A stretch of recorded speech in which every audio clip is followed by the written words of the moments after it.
And first, um, what's your name? Hannah Behrens, How old are you? 33 years old. What's your occupation? Teacher for German as a foreign language Where do you come from? from Germany. With which gender do you identify yourself? Female. With which ethnicity do you identify yourself? Zugehörig. Yeah, so Germany as well, I guess. Um, what's your religion, or do you believe in something? Hmm. I'm baptized as a Christ Protestant, Okay. and I would say that I basically believe in it, I guess. Yeah, okay. So the topic of the global issue is the impact of big industries in climate change and pollution.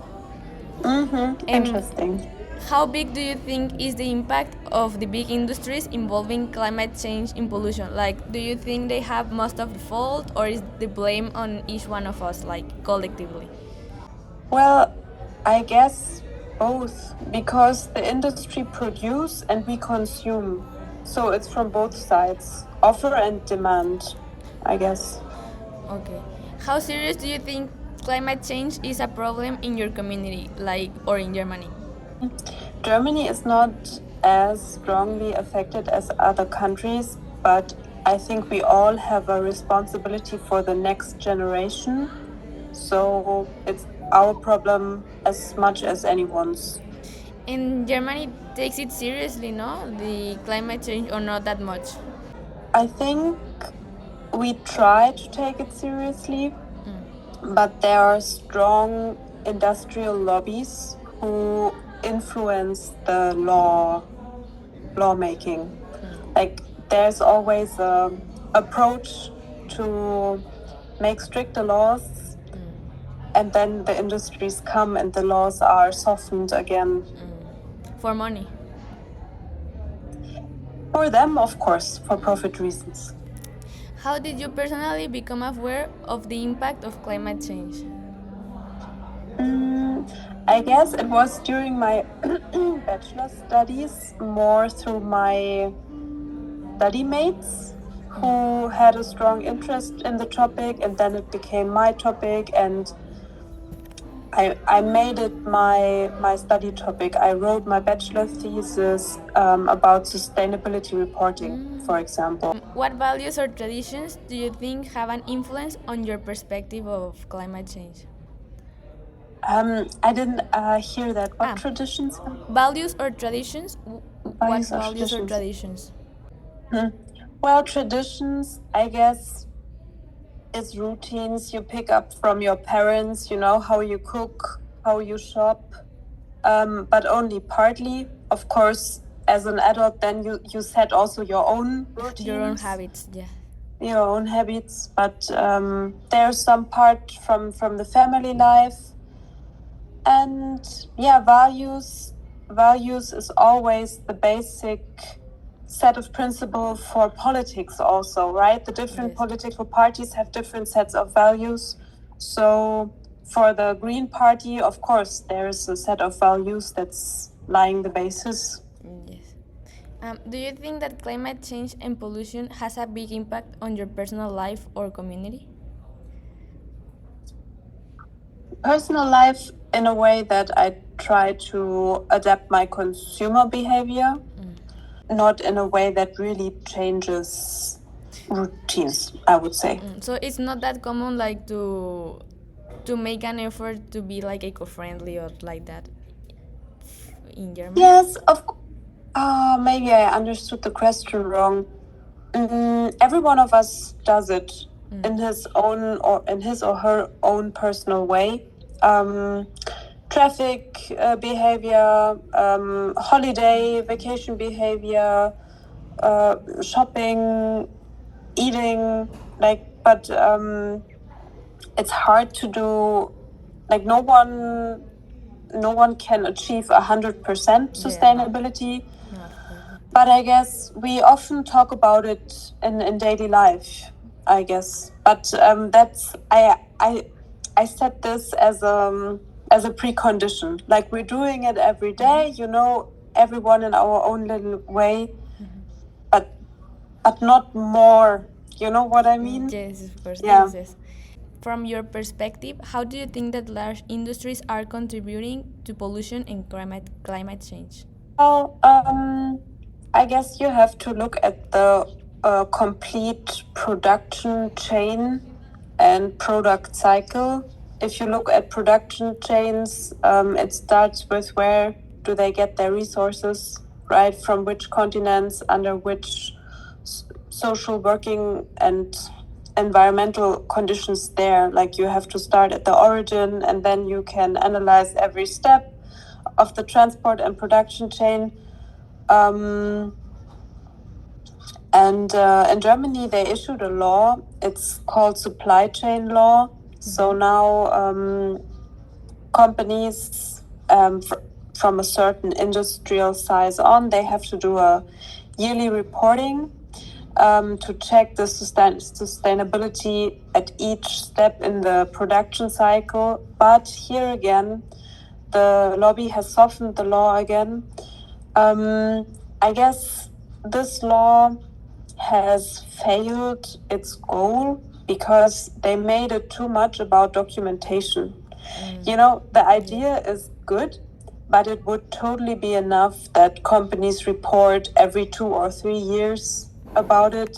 Yes. And that they have time to really make an effort. But now they just have to document everything and it's costing time and no one is motivated. They have the purpose too, but it's not well taken. Yeah, you know, it costs so much resources just to document everything. Yes. They should use these resources to really change something. Yes, of course. Yes. Yeah.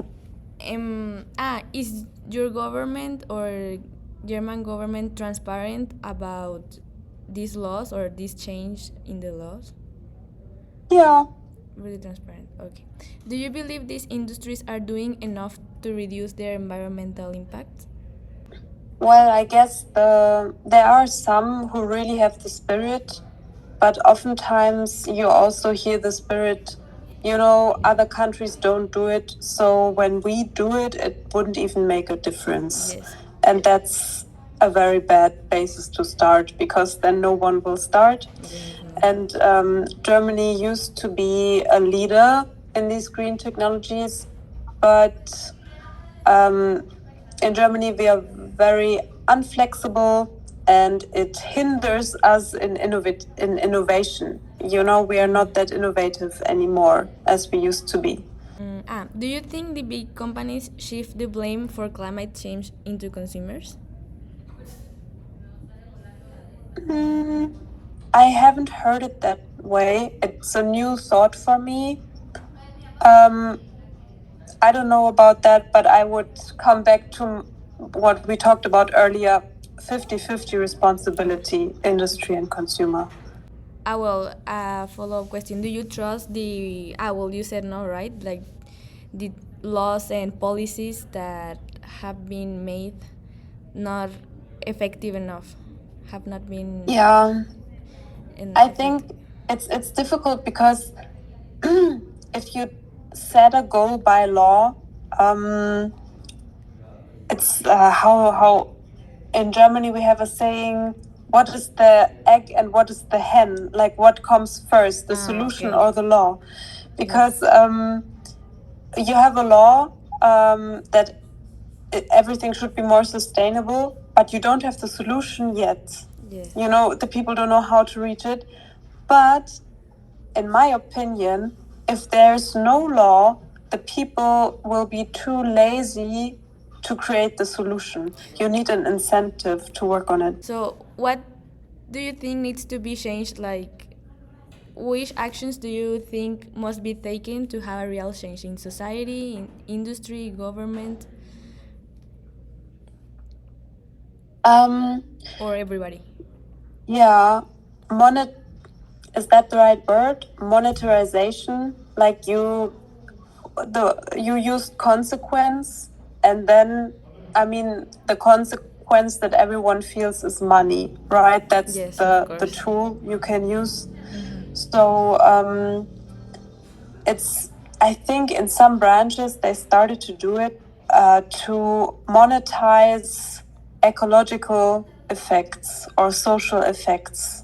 It's very abstract, but I think this monetarization is the way to really motivate the people. People to make a change. But also, when I went to Germany, I saw that there's a lot to separate the trash Yes. and to recycle like clothing and like. Does people take these actions seriously or not that much? Yes. But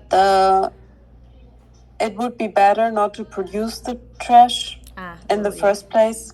So we are on the one side we are trash separating champions, but we are also trash producing champions. Like in Germany, I think per head the most trash is one of the most trash is produced in the world. So it's really not a cure. But regarding the clothing, the second-hand market is really taking up in Germany, and people realize they don't need to buy everything for themselves. They can rent, they can use second-hand. So that we are better in, I would say. It's improving that like way of thinking. Mm-hmm.